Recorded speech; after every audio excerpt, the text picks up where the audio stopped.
6分鐘內認識平成歌姬濱崎步。大家好，我係你哋嘅朋友廢柴 X 雙性戀。第一次睇呢條片嘅觀眾未必識得我係一個21歲嘅青年。我嘅頻道係主要介紹軟實力，包括係動畫、漫畫嘅 reaction、圍棋、動漫、劇集、電影、外星文化、人物介紹、香港、日本文化嘅內容。濱崎步就出世喺1978年10月2號，咁就41歲。1997年18歲嘅濱崎步就被音樂製作人松浦聖人就喺銀座街頭度發掘出嚟。同時啦，松浦聖人就同濱崎步好合眼緣，咁於是就成功簽咗一份嘅試音合約。其後啦，佢為咗提升自己嘅聲線嘅技術，咁就被松浦去送到美國紐約就培訓。喺過程中都受到好多挫折，但係因為佢嘅堅持，令到佢嘅聲線有所提升。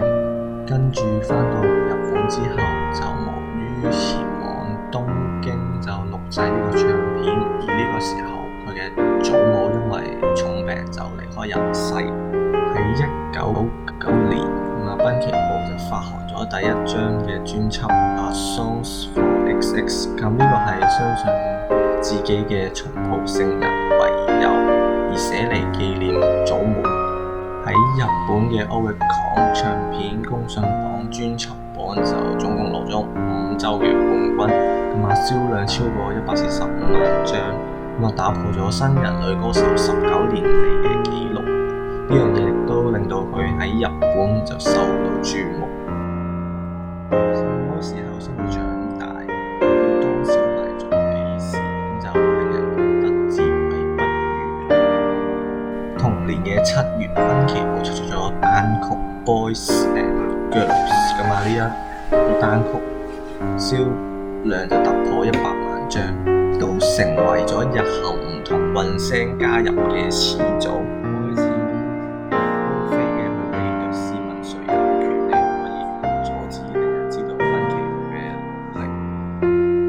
2000年，濱崎步就發行咗3張單曲，咁其中就以 Seasons 最為突出，而 Seasons 成為咗佢第3張8萬嘅單曲。我們卻似是似人，究竟都尋找緊什麼？同年嘅年底，濱崎步就發行咗單曲 M，亦都係用喺日劇《M 我真愛的人》嘅主題曲。因為呢一套日劇啦，再加埋呢一首歌啦，我先真正想了解濱崎步嘅生平。同埋同年啦，佢就濱崎步就患上呢個左耳聽覺衰弱嘅後遺症。2003年，濱崎步推出單曲《No Way to Say》，亦都係於同年第45回日本唱片大獎，憑住《No Way to Say》第3度獲得金獎。呢個打敗咗中島美嘉嘅雪之華，亦都打破咗中森明菜連續2年得獎嘅個人歌手。呢一個係日本唱片大獎唯一一位連續3年得獎嘅個人歌手。可是說不出來，沒有人可以表達。咁對我嚟講咧，雪之華同 No Way to Say 都係第一嘅。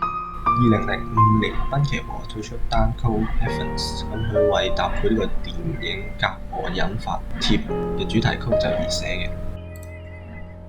所以話無論做多幾耐，我永遠都唔會講再見。解釋咗忍者嘅無奈。當你睇完《甲賀忍法帖》嘅電影版，一切就會真相大白。2008年，濱崎步出咗單曲《My All》，呢一首歌應該係大家最熟悉濱崎步嘅一首歌。我將會用我嘅全部守護你落去，咁就完咗濱崎步一位歌姬嘅人生。最後，我係一個21歲嘅青年，咁我嘅頻道主要係講述軟實力、動畫、漫畫反應 reaction、圍棋、動漫、劇集、電影、外星文化、人物介紹、香港、日本文化等嘅內容，希望大家支持。Hello，Side Congolese。